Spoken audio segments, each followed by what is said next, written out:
This is the lesson for Chapter 6, Section 3, titled Linear Functions. This is the first day of this section, and let's take a look at the first problem. It says a linear function is a function whose graph is non-vertical, and so basically non-vertical means that it cannot look like this. So this would not be a function.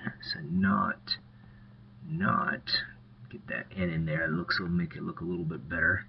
So this graph here is not a function. And so it's got to be something that is either horizontal or it could be sloped. And so a linear function can be written in this form. And this is the slope-intercept form. Slope-intercept. And we'll see that because if I go ahead and take a look at its components, I'll rewrite it out here. It says that m represents the slope and b represents the y-intercept. I'm going to define a little bit further than that. Y is the output, and we talked about how m is the the slope, or the rate of change. X represents the input, and again that b term right here is the y-intercept, and the y-intercept is the initial amount. And so when we get to the word problems tomorrow, we're going to end up having to write an equation from a word problem, and the initial amount is always going to end up being our y-intercept. And the slope represents the rate of change. And so the rate of change could end up being in either maybe like dollars per hour, or maybe it's in feet per second. And so it always compares two different units, and that's what we're kind of looking for when we're trying to find the slope, where the initial amount is going to end up being just, for instance, the number of dollars or the number of feet. And so that's what it would end up representing, dollars or feet or some other type of unit. And so let's take a look at our first problem. It says that the table shows a familiar linear pattern from geometry.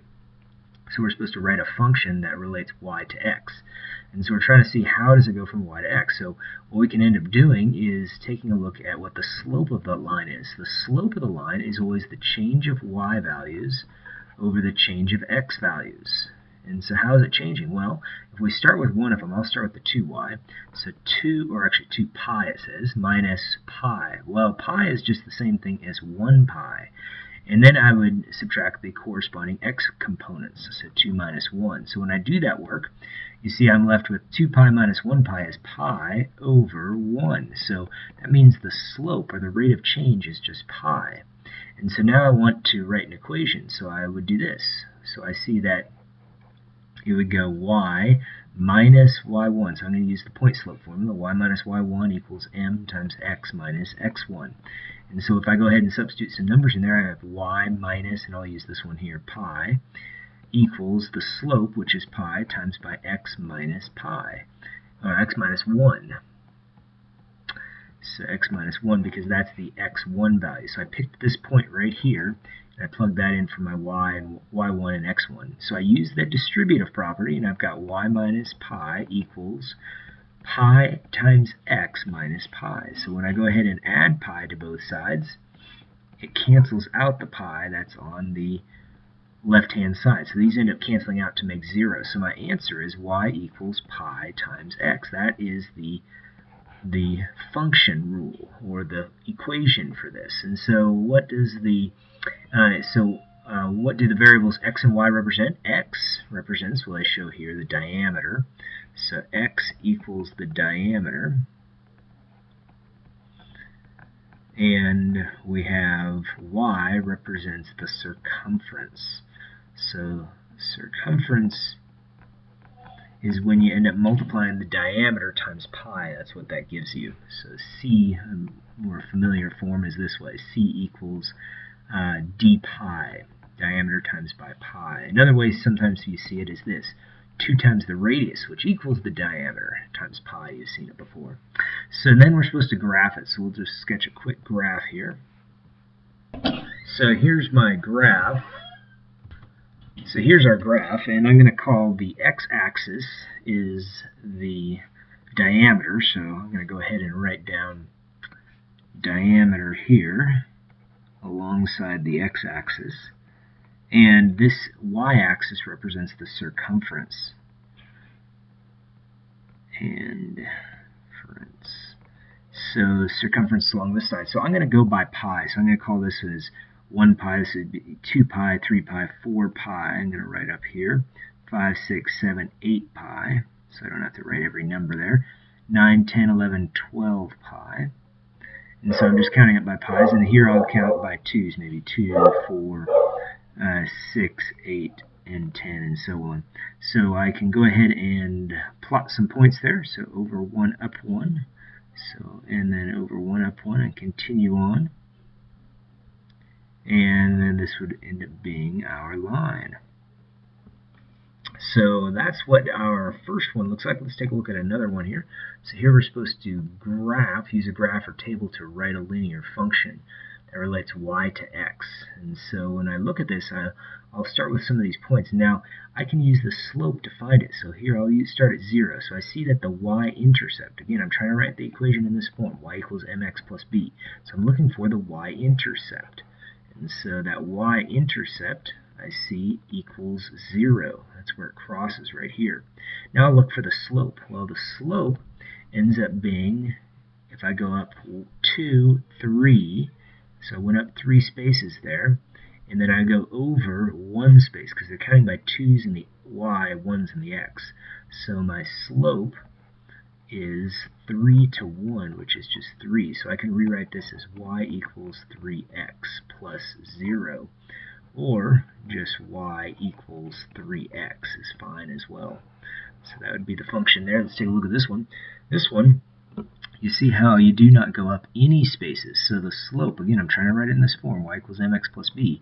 So I need to find out the y-intercept is and the slope. So y-intercept looks like positive 2, because that's up there 2 spaces up. And then the slope, though, is the rise over the run, the change of y over change of x. So in the y direction, I'm going 0 spaces. So I don't go any spaces up, but I go 1 space over in the x. So that just makes 0. 1 into 0 goes 0 times. So that means my equation would be this, y equals 0x plus 2, or just y equals 2. So either one of those two answers are fine. And looking at this one, here I'm going by 1's in the x, 1's in the y. So I'll look at this point here, and it looks like I'm going down 1 over 2. So down 1 means negative 1, 2 to the right means positive 2. So my slope, and this is the form I wanted in, y equals mx plus b. My slope is down 1 over 2, where the y-intercept crosses at negative 1. So I can rewrite this as y equals negative 1/2 x minus 1. That's what I would have. Now we're going to write some equations from a table. And so on this one, this is where we got to find the slope of the line. So remember, our slope formula goes this way, y minus y1 over x minus x1. I do some subtraction, so I'll do 5 minus 7 over, and since I start with the 5, I got to start with the 0. 0 minus 1. So I do that subtraction, I get negative 2 over negative 1, which makes positive 2. Positive because the two negative signs cancel. So now I'm going to use the point slope formula. Y minus y1 equals m times x minus x1. And I take a point. I'll take this point right here. This is 0, x and y, so 0, comma 5. That's what that ordered pair is. So I'll rewrite that as y minus 5 equals 2 times by x minus 0. So I use the distributive property. So I get y minus 5 equals 2x. And then I just have to add the 5 to both sides. And so I end up with y equals 2x plus 5. Well, on this one, same sort of thing. Find the slope of the line. So I'll start with the negative 1. I guess I start with negative 2 this time. So negative 2 minus negative 1. So I started with the negative 2. That means I got to start with the 0.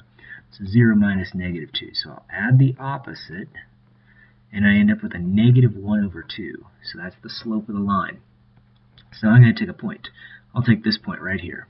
And so I'm going to substitute in. Actually, I'm going to take a different point this time. I'm going to take this point right here instead of 0. I didn't want to take 0 because I've used 0 before. So I'll decide to take this point. Y minus negative 1 equals the negative 1/2 times by x minus negative 2. So I'll add the opposite, and then distribute. So I've got y plus 1 equals negative 1/2 x, and then half of 2 is 1. So negative because it's a 1 negative times a positive. And so all I have to do here is subtract the 1. Now the same sign here, so I end up adding. So it makes negative 2. Now I'll just rewrite everything else down. So y equals negative 1/2 x minus 2. So in this next one, I go ahead and find the slope. So I'll start with this point here, and so it's 2 minus 2. So I got from these 2 points here, and then x's. Well, I started with this 2, so I'll start with that negative 2 minus negative 1. So I get 0 over, add the opposite here, I get negative 1. So I divide, no matter what, whenever you divide any number into 0, it's 0. So slope is 0. And so when I go ahead and substitute a number in, I get y minus, I'll just pick this point right here, y minus 2 equals 0 times x minus negative 2.